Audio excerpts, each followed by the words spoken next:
सरदार जाधव आपल्या सर्वांचं स्वागत करतो आणि आज आपल्या कट्ट्यावरती जी चर्चा होणार आहे ती इतिहासाशी संबंधित आहे. फक्त इतिहासाचीच नाही तर आजूबाजूला आपल्या कोल्हापूरच्या आजूबाजूला कोल्हापूरमध्ये खूप अशी ठिकाणं आहेत ज्याच्याबद्दल खूप लोकांना जाणून घ्यायची उत्सुकता आहे आणि ज्याच्यावरती खूप चांगला अभ्यासही होतोय. याबद्दल आज आपल्याला माहिती देण्यासाठी आपल्या आज कट्ट्यावरती आलेले आहेत मानसिंग चव्हाण सर. सर तुमचं स्वागत आहे. नमस्कार सर. इतिहासाचे एक गाढे अभ्यासक आहेत, म्हणजे ऑफकोर्स एक युवा आहेत, परंतु वाचन आणि फिरस्ती इतकी आहे. म्हणजे मी ज्यावेळी या गोष्टींच्या बद्दल मी स्वतः एक ट्रॅव्हल ब्लॉगर करत असतो त्यावेळी मला अशा गोष्टी एक्सप्लोअर करणार कोणीतरी हवं होतं ज्याचा खूप अभ्यास आहे. आणि ज्यावेळी मी काही मोठ्या लोकांच्याकडे विचारणा करत होतो सर खरंच, तर त्यावेळी काहींनी मानसिंग चव्हाण सरांचं नाव सांगितलं की यांच्याकडून तुम्ही ही माहिती घेऊ शकता, कारण प्रत्येक शनिवार रविवार सर त्या ठिकाणांना जातात जिथं सहसा कोणी लोक जात नाहीत, जे एक्सप्लोअर व्हायला पाहिजे. मग मीही विचार केला की चला हे आपल्या सर्वांच्या समोर घेऊन यावं. खूप वेगळ्या गोष्टी आहेत, म्हणजे आपण रेग्युलरली जातो, पन्हाळगडावरती जात असतो, कुठल्याही गडावरती जातो, कुठल्याही प्रेक्षणीय स्थळांना जातो, परंतु त्याच्या पाठीमागे इतिहास, त्याच्या आजूबाजूला काही अशी ठिकाणं आहेत की ज्याच्याबद्दलची माहितीही नाही आहे लोकांना. त्याच्यावरती सरांचा खूप अभ्यास आहे. सर पुन्हा एकदा कट्ट्यावरती स्वागत आहे. धन्यवाद. मी जास्त वेळ घेत नाही ओळख करून देण्यामध्ये, डायरेक्ट आपण चर्चेकडे बोलूया की मागाशी मुलाखतीच्या आधी जी आपली चर्चा चाललेली, खूप अशी ठिकाणं आहेत ज्यांच्यावरती खूप खूप वेळ बोलता येईल प्रत्येक ठिकाणावरती, त्याच्या आजूबाजूला असणाऱ्या गोष्टींच्या वरती. मला सगळ्यात भावलेल्या गोष्टी आहेत तर गगनगिरी गडाचा जो वेगळा इतिहास आहे त्याच्या बाजूचा वगैरे, त्याच्या आधीचा म्हणजे मुढागडचा. खरंच सगळ्यांनीच जाणून घ्यायला पाहिजे, असा एक वेगळा इतिहास आहे मुढागडचा, तर त्याबद्दल आम्हाला ऐकायला आवडेल.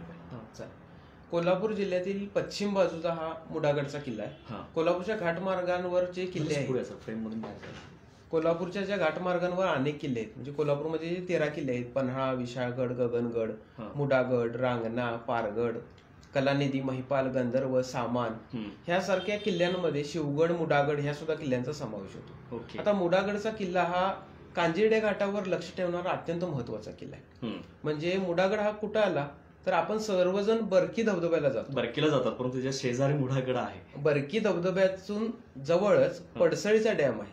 त्या पडसळीच्या डॅम जवळ मुढागडचा किल्ला आहे.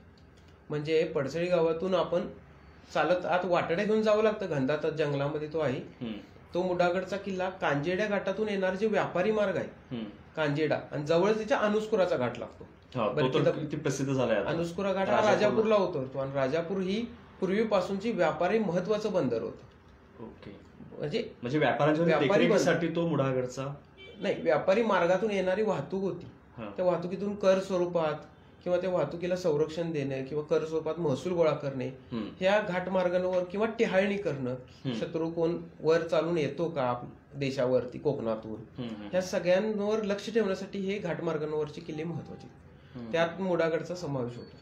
मुढ्याचा 11चा किल्ला असा त्याचा उल्लेख आपल्याला वाचनात मिळतो, त्यामुळे त्याला मुढागड किल्ला म्हणतो. मुढागडचं मगाशी तुम्ही सांगितलं की बरकीच्या धबधब्याकडे जाताना म्हणजे लोक ज्यावेळी आपण पर्यटनासाठी जातो, परंतु त्याच्या शेजारी इतका मोठा इतिहास असणारा, शिवकालीन किंवा शिवकालीनच्या आधीपासूनचा एक वेगळा इतिहास असणारा हा गड आहे, तर त्यालाही ऑफकोर्स भेट द्या. आणि त्याचा एक वेगळा ऑफकोर्स ट्रेकिंग करणाऱ्यांना, ट्रेकिंग जंगल ट्रेक, कारण पूर्ण जंगलातून चालत जावं, जंगलातून पूर्ण चालत जावं, कमीत कमी 1.5 ते 2 तासाचा जंगल ट्रेक आहे. आता सध्या किल्ल्याची अवस्था म्हटली तर किल्ल्यावरती भरपूर प्रमाणात झाडे उगवलेली, त्यामुळे अवशेष पूर्ण नष्ट झालेले आहेत, अशी त्याची अवस्था आहे. आपल्या या कट्ट्याच्या माध्यमातून त्या गडाचं संवर्धन व्हावं. नाही खरंच, कारण तो किल्ला कित्येक वर्ष त्या घाटमार्गांचा रक्षक आहे. तो घाटमार्ग त्यानं देखरेख केलेली आहे, त्यानं त्याच्यावर टिहाळणी केलेली. तो किल्ला पुन्हा जपला जावा हे एक आपल्या कट्ट्याच्या मार्फत सर्वांना एक खरंच आव्हान सगळ्यांनाच असेल. आजच्या मुलाखतीमध्ये आपण जे अननोन आहे, जे एक्सप्लोर झालेलं नाही त्याबद्दल तर जाणून घेणारच आहोत. त्याचबरोबर ट्रेकर्स लोक किंवा जे भटकंती करणारे लोक असतात ज्यांना निसर्गामध्ये फिरायला जायचं आहे, अशांसाठी एक ट्रेक किंवा काय म्हणतात ठराविक प्लॅन मिळेल मला की या ठिकाणी गेल्यानंतर अजून काय काय बघायला मिळेल. त्या चर्चेकडे आपण नंतर जाऊया. त्याच्या आधी गगनगिरी बद्दल मगाशी तुम्ही सांगितलं की गगनगिरी गडावरती आपण गेल्यानंतर फक्त दर्शन आणि धार्मिक गोष्टी झाल्यानंतर आपण परत येतो, परंतु त्याच्या बाजूला जे कुठले खांब लेणी वगैरे आहेत किंवा तो पाण्याचा खजिना आहे, याबद्दलची गोष्ट कुणालाच माहित नसेल, ते लागूनच आहे, तर त्याबद्दल आता आपण गगनबावडा हे जे ठिकाण आहे, या गगनबावडा या ठिकाणावरची गगनगड नावाचा जो किल्ला आहे, गगनगिरीगड, तो गगनगड किल्ला भुईबावडा आणि करोड या 2 घाटमार्गांवरचा महत्वाचा किल्ला आहे. म्हणजे दोन्ही घाटमार्गांवर येणारे व्यापारी मार्ग असतील किंवा काही हालचाली असतील त्या पूर्ण टहाळणी त्याच्यावरून होत होती. अत्यंत महत्वाचा किल्ला आहे. स्वतः शिवाजी महाराज ज्यावेळी सिंधुदुर्गच्या बांधकामा झाल्यानंतर खाली उतरले त्यावेळी करोड घाटानेच महाराज खाली उतरलेले आहेत. अमात्य जे रामचंद्रपंत अमात्य बावडेकर त्यांच्या हा जहांगीरीचा भाग आला गगनगड किल्ला. आणि सगळ्यात महत्वाचं म्हणजे किल्ल्याचा बाले किल्ला आणि त्या बाले किल्ल्याच्या मागच्या बाजूला खांबलेणी आपल्याला पाहायला मिळतं. सहसा आपण सर्वजण किल्ला बघतो, गगनगिरी महाराजांचं दर्शन घेतलं की थोडं पुढे चालत जातो, वरती आपण बाले किल्ला चालून वरती दर्गा बघतो आणि पुन्हा माघारी परत येतो. पण आपण ज्यावेळी गगनगिरी महाराजांच्या मठातून वरती गेल्यानंतर जी मोकळं पठार लागतं छोटस किल्ल्याचाच शेड आहे, शेड तिथून पायऱ्या जिथून सुरू होतात, महादेवाचं मंदिर आणि गणपती मंदिर आहे, त्याच्या डाव्या बाजूनं एक शेड आणि टॉवर आता तिथं आपल्याला बघायला मिळतो. त्याच्या जवळून आपण जर डाव्या बाजूने एकसारखं चालत गेलो तर आपण किल्ल्याच्या तटबंदीवरून मागच्या बाजूला जाऊ शकतो. तिथं आपल्याला चिलकती बुरुज सुद्धा पाहायला मिळतो. चिलकती बुरुज म्हणजे मूळ बुरुज रचनेतील एक खालचा संरक्षणात्मक बुरुज. असा एक बुरुज आहे. तटबंदी पूर्ण चालून गेल्यानंतर आपल्याला खाली उतरण्यासाठी पायऱ्या आपल्याला लागतील. आता थोडी पावसामुळे त्याच्यावरती माती येते, पण त्या पायऱ्या उतरून गेल्यानंतर डाव्या बाजूला आपल्याला खांबलेणी, त्याचबरोबर त्या खांबलेण्याचं एक वेगळं वैशिष्ट्य आपल्याला कट्ट्यावरून सांगतो की हत्तीचं शिल्प आपल्याला त्याच्यावर पाहायला मिळतं त्या खांबांच्या लेण्यांच्या खांबांवरती. तिथं पाण्याचा खजिना नाहीये. हो, त्याच्या आपण उतरल्यानंतर डाव्या बाजूला ती लेणी आपल्याला पाहायला मिळतील. उजव्या बाजूला 7 पाण्याच्या टाक्या आहेत. म्हणजे ह्या पूर्वीपासून आहे, ज्यावेळी पूर्वीपासूनच्याच या पाण्याच्या टाक्या तिथं आपल्याला पाहायला मिळतात. म्हणजे नवीन हे ट्रेकर्स किंवा आता फिरायला जाणाऱ्या लोकांसाठी हा एक वेगळा मुद्दा आहे. हो, जो बाजूनं तटबंदीच्या बाजूने गेल्यानंतरच बघायला मिळतो आणि सहसा एवढं कोणी जात नाही. वेगळी त्याच्यासाठी वाट आहे, परंतु तिकडे जाण्याचं कोणाला माहित नाही, हे ठिकाणच सहसा कोणाला माहित नाही. तिथं म्हणजे मगाशी तुम्ही उल्लेख केलात की टांगसाळ होती, म्हणजे आज तिथे एक धार्मिक ठिकाण असलं तरी ते पूर्वी नाणी बनवायची किंवा इतर ह्याचं ठिकाण होतं. करवीर छत्रपतींच्या काळात तिथं टंगसाळ होती. नंतर तिथून टंगसाळ पन्हाळगडाला आणली गेली. टंगसाळ म्हणजे नाणी पाडण्याचं कारखानाच होतो थोडक्यात. तो त्या गडावरती होता. दारुगोळा, तोपगोळे यांचे भरपूर नोंदी सुद्धा गगनगडाला मिळतात, कारण 2 घाट मार्गांवरचा तो महत्वाचा. दुसरी महत्वाची गोष्ट म्हणजे विजयदुर्ग जवळ येतो तिथून. करूळ घाटातून आपण उतरून तरळे पासून गेल्यानंतर आपण मुख्य हायवेला बाहेर पडतो आणि तिथून जवळ आपल्याला विजयदुर्ग लागतो. मला आता दुसरा एक उल्लेख करायचा, तुम्ही आता पन्हाळ्याचा उल्लेख केला. पन्हाळगडाबद्दल सगळ्यांनाच माहिती आहे. कोल्हापूरकर तर दररोज शनिवार कंटाळा आला तरी पन्हाळ्याकडे जाऊन येतात, कारण तिथलं आल्हादायक वातावरण आणि तिथं जे कायमच थंडी असते उन्हाळ्यात सुद्धा इतकं मस्त ठिकाण आहे ते. परंतु तिथं खूप साऱ्या अशा गोष्टी आहेत की ज्या इतक्याही माहित नाहीत, म्हणजे आमच्यासारखे रेग्युलर जाणाऱ्यांना सुद्धा माहित नाहीत. सरांचा त्याच्यावरती अभ्यास आहे. मगाशी त्यांनी त्याच्याबद्दलचा उल्लेख केला की पन्हाळ्याचं वेगळेपण, तिथलं मगाशी तुम्ही एका युद्धाचं सांगितलं, राक्षीच्या युद्धाबद्दल सांगितलं, महादेव अप्पांचं जे डबरा आहे त्याच्याबद्दल सांगितलं. तर याबद्दल आपण पन्हाळ्यावर सर्वजण जातो. 3 दरवाजा जवळची आपल्याला 2 ठिकाणांची ओळख करून घेऊया. आता 3 दरवाजा आपण अंधारबाव जवळून खाली 3 दरवाजा पाहायला येतो. तिथून उजव्या बाजूला एक हॉटेल लागतं. त्या हॉटेलच्या आत गेल्यानंतर मागच्या बाजूला गोपाळ तीर्थ आहे. तिथं श्रीकृष्णाची मूर्ती, महादेवाची शिवलिंग, गणपती मूर्ती, हनुमानाच्या मूर्तीचं एक छोटं मंदिर आहे. 3 विहिरी तिथे आहेत आपल्याला. निळ्या क्षार पाण्याची थंडगार वातावरण, आल्हाददायी वातावरण म्हटलं तर त्या परिसर. तो परिसर गायकवाड वाड्याचा परिसर म्हणून सुद्धा सांगितला जातो. दुसरी गोष्ट म्हणजे एक मगाशी तुम्हाला उल्लेख केला की राक्षीची लढाई. करवीर छत्रपती शिवाजी महाराज दुसरे यांच्या काळात राक्षीला एक लढाई झाली होती. त्या लढाईत दौलतराव गायकवाड आणि विश्वासराव गायकवाड हे बंधू धारातीर्थी पडले. त्यांची समाधी तिथं आहे. म्हणजे आपण पन्हाळा फिरत असलो तर इतिहासात अशा मावळ्यांच्या समाधींना, स्थळांना सुद्धा भेट देणं आपल्याला आवश्यक आहे. ऑफकोर्स की ज्यांनी स्वराज्यासाठी धारातीर्थी पडलेले अशा दुर्लक्षित समाधी, म्हणजे समाधी आहे, अभ्यासकांना माहिती आहे सर, पण सर्वसामान्य पर्यटकांनी ती पाहावी. बरोबर. आता आपण ट्रेकिंग रूट आणि इतर गोष्टींच्या वरती जाण्याआधी थोडक्यात मगाशी जो एक उल्लेख निघाला होता की टोप संभापूर. टोप संभापूरचं नाव आणि त्याच्या पाठीमागे थोडक्यात इतिहास. करवीर छत्रपती संभाजी महाराज म्हणजे करवीरच्या गादीवर दुसरे संभाजी महाराज म्हणजे राजाराम महाराजांचे द्वितीय सुपुत्र. त्यांचं निधन त्या सगळ्यात जास्त काळ गादीवर होते. त्यांचं निधन टोपेच्या माळावरती झालं, टोप संभापूरच्या. तिथं त्यांचं समाधी मंदिर आहे. दुसरं समाधी मंदिर त्यांच्या पत्नी करवीर छत्रपती महाराणी जिजाबाई साहेब यांनी पन्हाळगडावर बांधलं ते मंदिर. तिथं आपल्याला एक शिलालेख पाहायला मिळतो. त्या मंदिरामध्ये अष्टकोनी विहीर आहे पाठीमागच्या बाजूला ओवरे आहेत. आणि याच संभाजी महाराज म्हणजे करवीरच्या गादीवरती दुसरे संभाजी महाराज म्हणून 1714 नंतर गादीवरती आले, ते 1760 पर्यंत होते. 48 वर्षाचा कालखंड त्यांनी छत्रपती पदाचा सांभाळला. नाही म्हणजे एकंदरीत असा इतिहास आहे. पुढच्या चर्चेकडे जाण्याआधी मी सगळ्यांना सांगेन की काही प्रश्न आणि इतर गोष्टी ऑफकोर्स इतकी रहस्यमय किंवा इतक्या वेगळ्या गोष्टी आहेत आपल्याच आजूबाजूला, या पश्चिम घाटात असेल कोल्हापूरला, तर प्रत्येकाला त्याबद्दलचे काही प्रश्न आहेत. आपल्या आजूबाजूला अजून एखादा किल्ला असेल त्याच्याबद्दलची काही माहिती नसेल आणि त्याच्याबद्दलची माहिती हवी आहे, तर तुम्ही लाईव्हलाही प्रश्न विचारू शकता किंवा यानंतर सरांना कधीही कॉन्टॅक्ट करू शकता. सर शिवाजी विद्यापीठामध्ये हिस्ट्री विभागाला असतातच.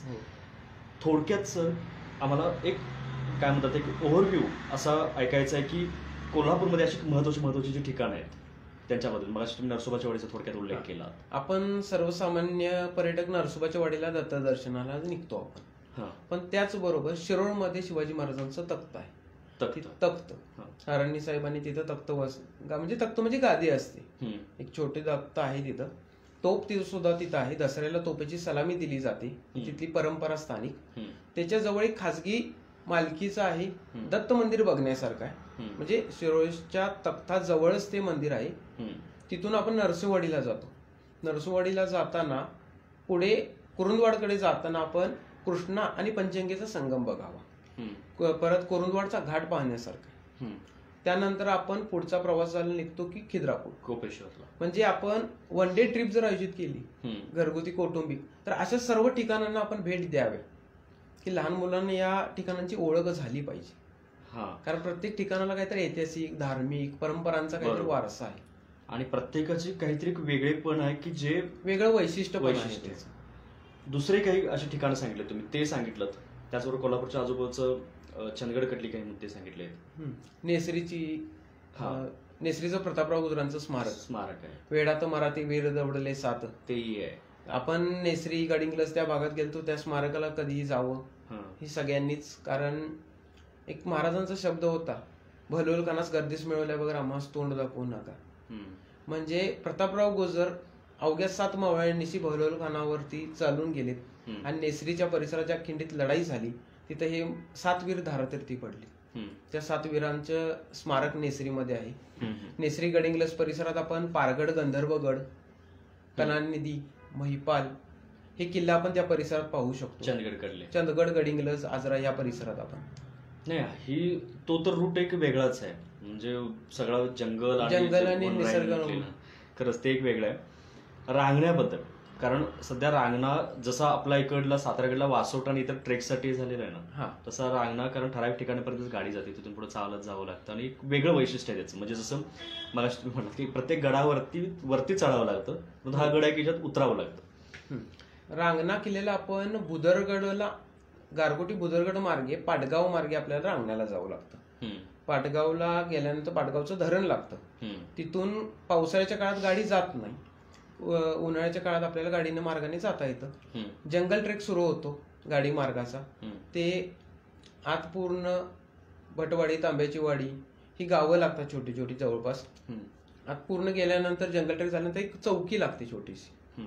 तिथून आपल्याला रांगणा किल्ल्याचं वेगळं वैशिष्ट्य काय तर किल्ला चढावा लागत नाही. कोकणातून चढावा लागतो, पण कोल्हापूरच्या बाजूनं तो उतरावा लागतो खाली आणि पुढं किल्ल्याच्या एक छोट्याशा पठारावर पोहोचतो.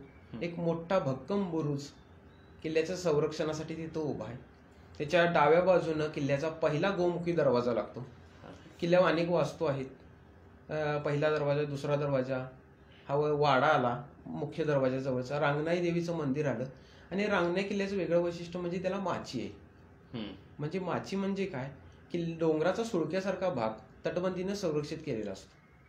जसं लोहगडाला विंचुकाटा माची आहे तशी रांगण्याला हत्ती सोंड माची आहे. हे एक वैशिष्ट्य सर्वांनी पाहावं. बरोबर. म्हणजे एक वेगळे पण त्या गडाचं आहे, त्या गडाचं वेगळे आणि चालत जावं लागतं. जंगल तर दुसरं प्राणी म्हणजे अस्वल वगैरे अजूनही वावर त्या परिसरात आहे.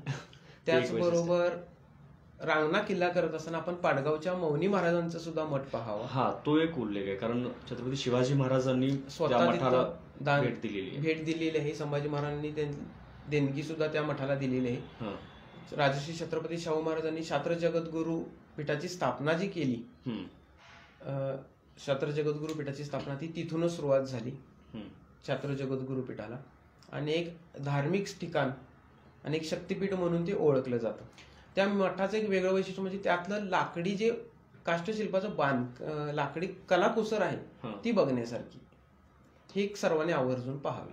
म्हणजे त्या मठाचं हे एक वैशिष्ट्य आहे. आणि अजून ऐतिहासिक वैशिष्ट्य काय म्हणजे कधीचं आहे काय वेगळं आपण त्याचं मठाचं ना, मठाचं बांधकाम कधी झालं हे शिवपूर्व काळात किंवा शिवनंतर त्याबद्दलचं एवढं काही माहिती हो.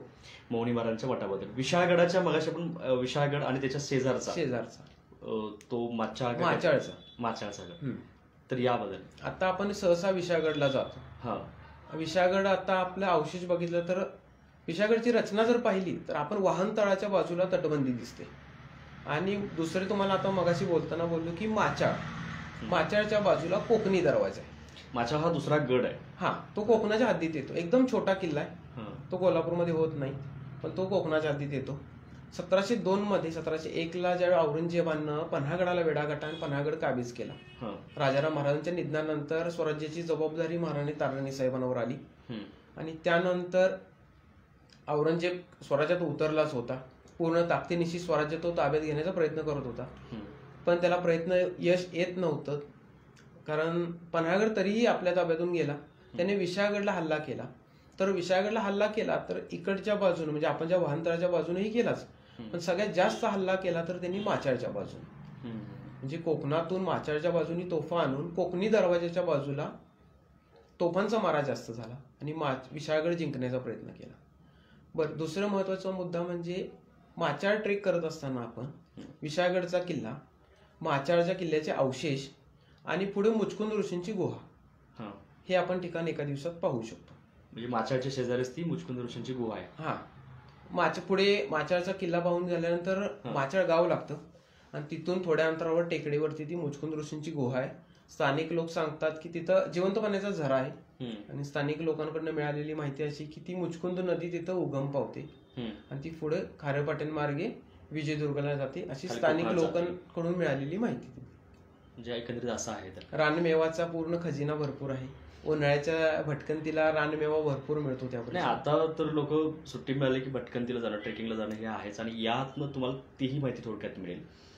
राधानगरी बद्दल पण लोकांच्यात उत्सुकता खूप असते. राधानगरीचा एरिया परिसर ट्रेकिंग पासून लोकांना एकच कळतं की राधानगरीला जायचं, राधानगरीच्या डॅमला जायचं आणि यायचं. परंतु आता मगाशी जसा तुम्ही सुरुवातीला उल्लेख केला शिवगड राधानगरीचा आहे आणि त्याचबरोबर तो जो ट्रॅक रूट आहे त्याबद्दल एक वेगळं गगनबावड्याचं एक ट्रॅक रूट आपण बोलायचं, त्याच्या आधी राधानगरीचा. आता राधानगरीला जात असताना अनेक ठिकाणं त्या परिसरात आपल्याला पाहायला मिळतात. पहिला आपण कोल्हापूर मार्गे जाताना चक्रेश्वरवाडी एक ठिकाण लागतं, म्हणजे राधानगरी परिसरातला आपण ट्रेकिंग रूट करूया. पुरातन मंदिर, तपशा म्हणून एक ठिकाण आहे, त्या ठिकाणी गुहा आपल्याला पाहायला मिळतात. चक्रेश्वरवाडी या गावामध्येच 3 ठिकाण आपल्याला पाहायला मिळतात. म्हणजे 3 वेगवेगळं तिथं आपल्याला पाहायला मिळते की प्राचीन गुहा पण तिथं पाहायला मिळतात. नंतर चक्रेश्वराचं मंदिर पाहायला मिळतं आणि त्याच्या पूर्वीचा कालखंड म्हणजे शिळा वर्तुळे, म्हणजे तिथं चक्रेश्वराच्या डोंगरावरती दगडांवरती गोल गोल आकारचे रिंगणं कोरलेली आहेत. म्हणजे नैसर्गिक आहेत की मानवनिर्मित आहे हा संशोधनाचा भाग ज्या त्या तज्ज्ञ त्या विषयात करत आहेत, पण ती शिळा वर्तुळे तिथं पाहायला मिळतात. त्यानंतर आपण राधानगरीच्या भटकंतीला निघालो की हत्तीमारा आपण जरूर पाहावा राधानगरीतला. राधानगरीचं धरण, दुसरं वेगळं वैशिष्ट्य म्हणजे बेंजर विला. राधानगरी धरणामध्ये मध्ये ओपन झाला, मध्ये 2-3 वर्षापूर्वी तो पाणी कमी झाल्यानंतर खुला झाला होता. ते एक ठिकाण. राऊतवाडीचा धबधबा, दाजीपूरचं आपलं गव्यांसाठी आरक्षित असलेलं अभयारण्य, त्यानंतर मुडागड शिवगडचा किल्ला. म्हणजे आपण चेकपोस्ट मधून पावती केल्यानंतर दुसरा चेकपोस्ट आपल्याला ज्यावेळी लागतो दाजीपूरचा, तिथून डाव्या बाजूने आपण शिवगड किल्ल्याकडे जाऊ शकतो. शिवगड किल्ला हा तशाच प्रकारे जसा मुडागडची काम होतं, म्हणजे टेहाळणीचा किल्ला, तसं याचं टेहाळणीसाठी कोकणातील सावंतांकडून वारंवार हल्ले होत होते आपल्या कोल्हापूर सावंतांच्याकडून होणारे हल्ले किंवा ते देखरेखीसाठी त्यांच्यावरती ते परतवण्यासाठी किंवा त्याच्यावर देखरेख किंवा टेहाळणी. इतके मोठे इतिहास असणारे ही गड आहेत. इतके मोठे किल्ले आहेत ते, परंतु इतके दुर्लक्षित म्हणजे लोकांना आत्ता कुठेतरी त्याची नावं माहीत व्हायला लागली. हो, अनेकांना नावं सुद्धा माहीत नव्हती त्याच्याबद्दलची. जाणं तर खूप लांबची गोष्ट. आणि मी पुढं आपल्या गगनबावडा ट्रेककडे जाण्याआधी मी हा प्रश्न घेईन की मग याच्यावरती रिसर्च होणं म्हणा किंवा याच्यावरती शासनानं व्यक्तिगत लक्ष देऊन याच्याकडे लोकांना वळवणं असं होतंय का?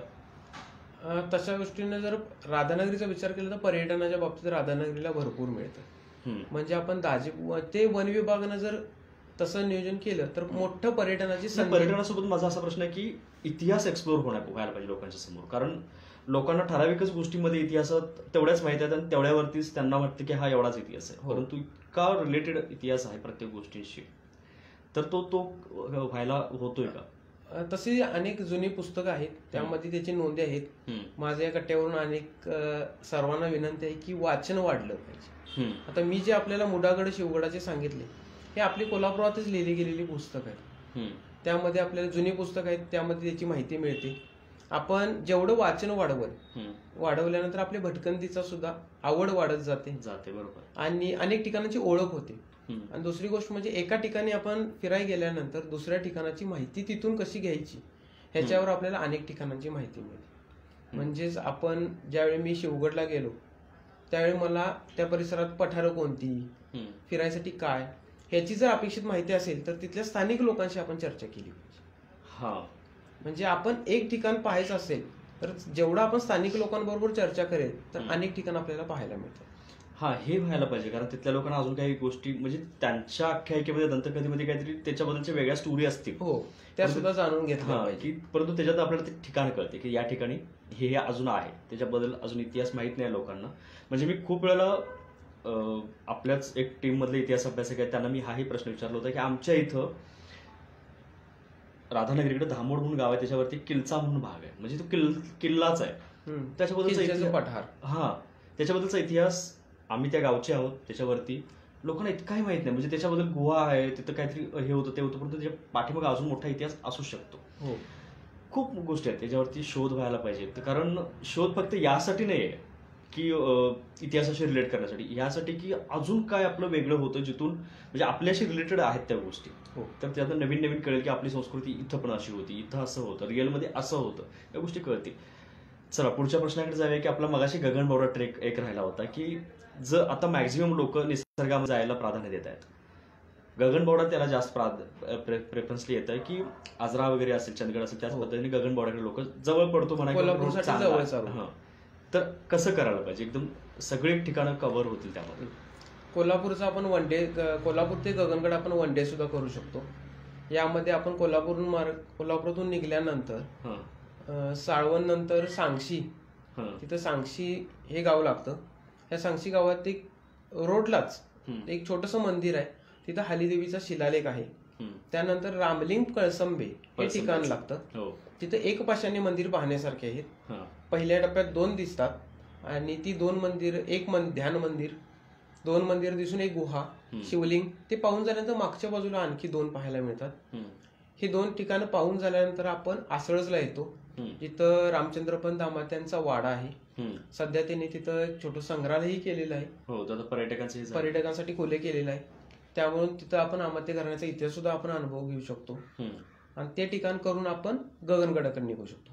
वाटेत आपल्याला वेळ असेल तर मोरजाईचं पठार, तिथं तर वेळ खूप जाणार कारण चालावं लागतं भरपूर. पण तो वन डे ट्रेक मध्ये मोरजाईचं पठार घेतलं तर बाकीची ठिकाणं होतील न होतील. त्यामुळे मोरजाई पठार एक श्रावण महिन्यात फिरण्यासाठी स्पेशल ट्रेक होऊ शकतो. कारण उमललेली फुलपांखरं आणि निसर्ग सहवास जर पाहायचं असेल तर श्रावण महिन्यात कोल्हापुरातले सर्वच पठार पावसाळा संपल्यानंतर एक वेगळाच अनुभव देतात. नाही खरंच सर, हेच वेगळे पण आम्हाला जाणून घ्यायचं होतं. आणि ऑफकोर्स यावरती बोलायला खूप साऱ्या गोष्टी आहेत. मुलाखतीच्या आधी आम्ही वेगवेगळ्या मुद्द्यांच्यावरती खूप चर्चा केली, परंतु सगळ्या गोष्टी इथं कव्हर करणं वेळेअभावी आपल्याला ते शक्य नाही, कारण लाईव्हला आम्हाला थोडं वेळेचं बंधन पाळावं लागतं. खरंच धन्यवाद पहिल्यांदा मानतो की तुम्ही वेळात वेळ करून, आज एवढे कामात होतात रविवारचा दिवस असताना सुद्धा, परंतु त्यासाठी वेळ दिलात. लोकांना याबद्दलची थोडक्यात जाणीव झाली, एक उत्सुकता तरी निर्माण झाली. त्याबद्दल आणखीन काही प्रश्न असतील तर ऑफकोर्स तुम्ही सरांना विचारू शकता विद्यापीठातले, किंवा मी वरती डिस्क्रिप्शनमध्ये सरांचा नंबर येते. ऑफकोर्स आम्ही कट्ट्यावरून प्रत्येक वेळी जे आव्हान करतो ते आजही करेन की आज आम्ही ज्या निसर्गाबद्दल सांगितलं, वेगळ्या इतिहासाच्या काही गोष्टींच्या बद्दल सांगितलं. निसर्गामध्ये आपण जावावं, परंतु जो तिथल्या प्राण्यांचा अधिवास आहे त्याच्यामध्ये इंटरफिअर न करता. आणि सगळ्यात महत्वाचं जे कायम आव्हान असतं की खूप हिल स्टेशन्स असतील, पर्यटन ठिकाणं असतील किंवा ऐतिहासिक ठिकाणं असतील, या ठिकाणी डायरेक्ट जागा घेऊन मोठमोठी घरं बांधणं किंवा इतर ज्या गोष्टी आपल्याला आवडतात लोकांना करायला, त्या सहसा एवढ्या करू नयेत, कारण त्याच्यामुळे तिथलं नैसर्गिक पाणी निघून जातं. आणि फक्त निसर्ग आणि तिथला निसर्गाचं एक निसर्ग काय म्हणतो ना आपण, औषधं असतं त्या पद्धतीचा एक बघण्यासाठी जावं आणि त्याचा एक वेगळा इतिहास तो अनुभवण्यासाठी ते जावं आणि अशा इतिहास अभ्यासकांच्याकडे त्याची माहितीही आपल्याला खूप चांगली मिळते, त्यांच्याकडून ती घ्यावी. पुन्हा एकदा सर तुमचं खूप खूप आभार की एवढी चांगली माहिती दिलीत आणि धन्यवाद. मी आपल्या सर्वांचा निरोप घेतो. ऑफकोर्स हे व्हिडिओ ट्रॅव्हलवाल्यांसाठी तर आहेच आहे, त्याचबरोबर खूप लोकांना फिरायचं आहे त्यासाठी महत्वाचं आहे, म्हणून मी या सगळ्यांना